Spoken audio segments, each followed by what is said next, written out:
Hi guys, it's ArchieLuxury, and today guys I want to show you a wonderful Instagram channel. That's right, an Instagram channel who's also a great fan of ArchieLuxury. Father.time.luxury.watches. Father.time.luxury.watches. This guy here combines photography with beautiful watches. Have a look here. Look at this. Very, very nice display of watches, and just in a great look at this. His food with watches, his coffee with watches, just great, great photos, great watches, and a great lifestyle. Look at this beautiful cigar. And you can click on any of these pictures here inside Instagram and see the lifestyle. Look at this. What a wonderful way to enjoy a cigar. So there you go, guys. Check out father.time.luxury.watches. Father Time Luxury Watches. Check it out, guys. You will love it. Hi guys, it's Archie Luxury on the Pluta channel. Today guys, I am doing paid review. This is paid review 22QC49. Wearing my Explorer 2. I've only got two watches now, Explorer 2 and a Speedy. Let's jump straight in. This here is for Marc. Hiya Paul, I'm sending you 100 Aussie. You reviewed my watches a couple of years ago. This time last year I had the following watches. What did he have? He had a 2007 black sub steel date 116610 LN. I left the box of papers lying at my ass on the Dubai plane. 2018 black sub date full set unworn. 2019 Rolex Daytona 116503 two-tone, worn a few times, full set. 2019 blue Yachtmaster 40 116622. 2019 rhodium Yachtmaster 40 116622. 2021 Datejust 41 126334.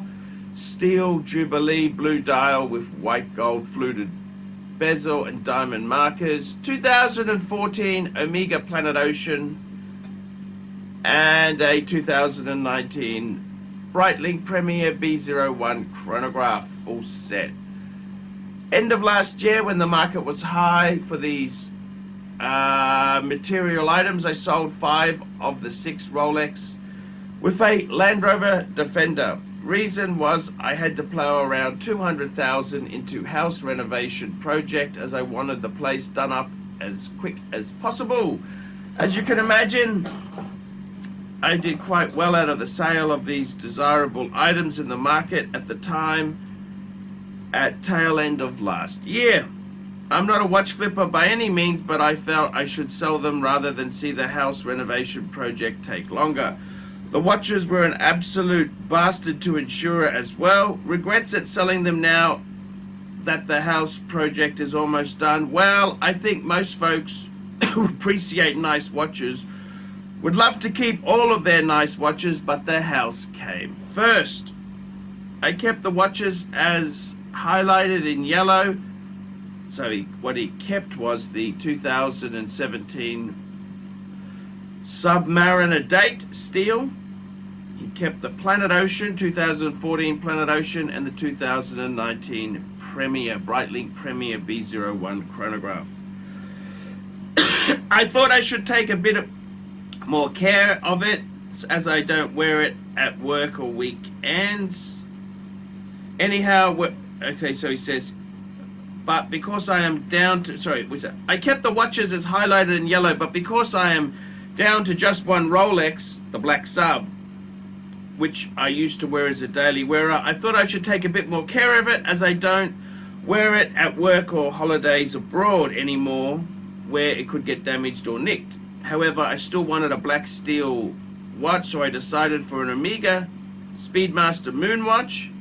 Not sure if that's really a more robust choice. They're a bit more delicate in my opinion, but hey, All of my watches were brand new at retail from AD on my travels, so I've been lucky in that respect, but this time I went second hand from Watchfinder.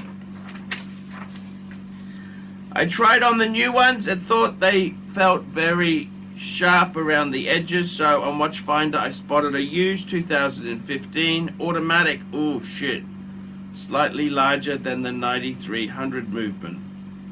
I'm not a big fan of the automatic. I also saw that it had better water resistance. No, chronographs you should never take in water. That's just a fallacy. It'd be a good daily wear and a holiday watch. I don't know about that, but just wear the bloody sub-date. Sapphire lens and sapphire back. That shows the nice 9300 movement, blah, blah, blah. And also good anti-magnetic silicon spring, as they sometimes come into high voltage proximity. Fuck, what does he do? He rides the subway, I don't know. I did some homework and reports that this movement is good, so I went for it and got it at 4,600 Great British pounds. It's like new, and I must say I'm impressed. I gotta be totally honest with you, I think that was a stupid choice, but hey, what would I know? I also got my son for his 15th birthday. He was sending me pictures of Seiko and Tissot at around the same price, 700 to 800 Great British pounds. I thought it would be better going for a 10-year-old Tag Heuer Aqua Racer from Watchfinder. It was only a few £100 more, and even though it was 10 years old, it's still cracking watch. It will do him until he's 21, then he might get my Planet Ocean if he sticks in hard, keeps his head screwed on and studies hard and gains an apprenticeship. Buying second-hand used from a reputable dealer was quite a decent experience, and it opens doors to make me consider other watches that I've tried on before. IWC Pilot Chrono, Grand Seiko Sport models, JLC Polaris Marina, Zenith El Primero Sport Chrono, and one other like the Breguet Type 21 Flyback. Fuck me dead, those things are all soft as shit. Dealer's gonna see you coming. Having now owned a few Rolex, personally I thought the two-tone Daytona was a bit overrated and a bit garish and out of balance, and I didn't wear it much. I would go as far as to say the Yachtmaster 40 is every bit as good as a Daytona. Completely different watch. And I think probably missed my blue Yachtmaster 40 more out of the watches I let go, so I may perhaps get another one. The blue Datejust 41, especially with diamonds, I wore even less as I'm not a rap artist or Elton John, so I regretted buying it with diamonds as it was a bit over the top. The Jubilee bracelet and fluted bezel was class though, maybe some watch in rhodium or black dial with plain markers would be fine in the future. Okay, the Jubilee strap would also see me consider a Rolex GMT, but it would have to go on a Jubilee bracelet as I don't fancy daft grey market prices. I think in the next 2 to 3 years we'll all come down a bit, especially on the grey market. I gotta be totally honest with you, I think some of the things you've done are crazy. Personally, let's just address a few of them. I would just wear the sub-date. Wear the sub-date. It's like my Explorer 2, just wear the bloody thing. Don't worry about babying it. I would just wear that. I don't think the Omega is more... I don't think the Omega is more robust. I think it's less robust, to be completely honest. But, okay, fair enough. The way you justify everything, I don't agree with a lot of things you've done. I think they were poor moves. So, questions. Would you have sold the Rolexes and Defender to liquidize them and plow funds into the house project? Look, only you can answer that question. I think the beautiful thing with these watches is they are liquid, you can sell them, you can do a project. I think that's a question only you can answer. I can't tell you, depends. Did you get ripped off on the repairs or were they good repairs? Does the house look amazing? There's nothing wrong with doing your house up. Real estate's a good investment. Do you think I sold the correct watches?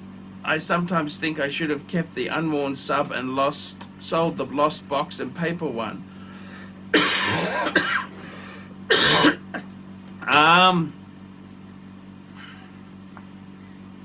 I probably would have kept the perfect sub and sold the other one, but it probably isn't that much difference. You didn't mention prices or anything, so it's hard for me to gauge whether I should or shouldn't, but it doesn't matter. It's done. The decision's done. You've still got the sub. Wear it. Use it. That's what I would say to you.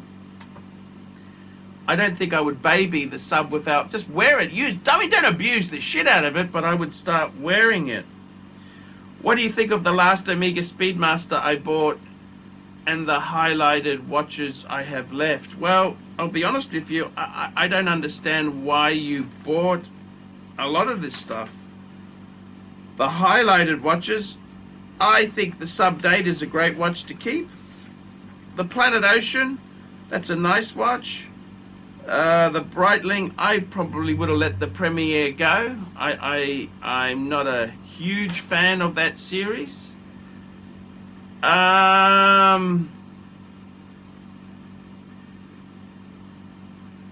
Yeah, so I gotta say,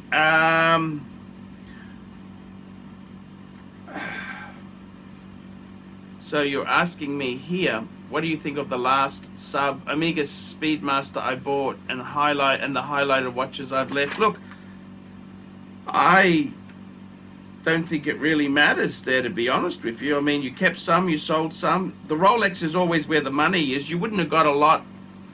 The Rolex will always bring in more money than the other brands, so maybe you needed a certain amount of money. It's not for me to judge that. I'm not really a big fan of an automatic Speedmaster. I think it's completely wrong. I think the traditional manual wind is the way to go. But hey, you seem to justify it yourself, so you know, you didn't ask me before you bought the bloody thing. What do you think of the boys' first watch? Yeah, there's nothing wrong with that. A Tissot or a Seiko or a Aqua, you got him an Aqua Racer. I don't think any of those are bad choices. He's got to buy his own watches. I don't think people appreciate things they are given. So, I mean, you got him a watch, that's good. I don't analyze it, don't thinking too much. What do you think of the proposed watches just to add variety I often encounter on my travels? The IWC Pilot, the Grant, I mean, these are fucking soft. Man, my advice to you would be to stick with fucking Rolex. You had Rolex. Rolex holds really well. Rolex is expensive, but it holds. This other shit is fucking, I mean, they're nice watches, but they're fucking hard to get out of. I mean, the Jaeger LeCoultre, man, I had the Polaris chronograph. Fucking dog shit. I mean, it's a beautiful watch. It's an amazing watch, but impossible. Some of the Grand Seikos hold. IWC Pilot. See, you're not going to get good discounts. You're going to buy these at top whack. You'll never fucking get out of them. My advice to you would be stick to Rolex. Stick to Rolex from now on. Don't buy other crap. The Zenith Chrono, fuck that. Zenith, great watch, but I wouldn't be buying that shit, especially on your travels, duty-free, full retail. I don't fucking think so. The Breguet Type 21, that's a great watch, but fuck, I wouldn't want to buy that new. So, my advice to you would be to stick to bloody Rolex. Don't buy other shit, just buy Rolex. Or maybe you think I don't need any more watches now that I have the Speedmaster. I really like the Breguet. I'm not going to talk you into fucking nothing. My advice to you, if you're going to buy watches, buy Rolex. All this other shit, you're going to do your fucking ass on it. The problem is you can't get Rolex at retail. That's the problem. You're not going to be able to get much of that shit at retail. So, my advice to you really, just buy Rolex. Pre-owned Rolex, steel sports. That's what I would do. That's your best thing to hold money, because you've proven you need to sell things to do projects. Many of us do. I wouldn't buy this other shit. I'd just buy Rolex. That's it. If you want to be able to cash out like you've proven you've had to do, you've got to buy Rolex. Okay, guys, that's the review for today. Like, subscribe, tell your friends. And guys, my advice to him, just buy Rolex. And the number of watches you have, that's up to you. I can't tell you how many to have. So there you go. Nice story. I think he likes the retail experience, reading between the lines. He likes to go there as a man about town and buy the big expensive watches. You're gonna do your fucking ass. You're gonna do your fucking ass. Buy pre-owned Rolex steel sports. That's my advice. Okay, guys, like, subscribe, and tell your friends. Remember, paid reviews keep me full-time on YouTube. Paid reviews, $50 for a paid review. I'll tell you the good, the bad, the ugly. I'll tell you what you don't want to hear. I'll tell you the fucking truth. I'm ArchieLuxury. See you in the next one.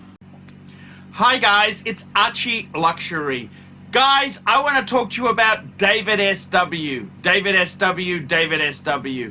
Guys, if you are in America, if you are looking for a Rolex watch of your dreams, in fact, if you're looking for a contemporary modern wristwatch, I strongly advise you to look at David SW. Guys, don't play the dealer games. Don't bring in chocolates or Krispy Kremes for your dealer hoping to get a Rolex at retail. It's futile. Please, guys, save your dignity. Keep some pride. Go to David SW. I would highly recommend David SW. If you're in America and you're looking for a watch, go to David SW.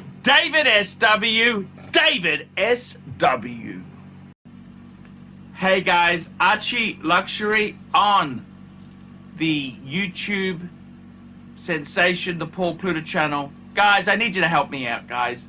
I can't survive on Google Ads alone. I need you to request a paid review. $50. Look down in the description. $50. I will review your collection. I'll tell you what I think of it, and I'll give you some pointers. The other thing is, guys, you can sponsor me on Patreon. Patreon allows you to pay a couple bucks a month, $1, $2, $5, whatever you want, and it keeps me going on YouTube. Because, guys, I'm in a niche. Nobody can make money out of the views I get. The views are crap because it's a small, specialized area, and I don't talk about garbage for the sake of views. Guys, sponsor me on Patreon. Look down below, and I will see you in the next one.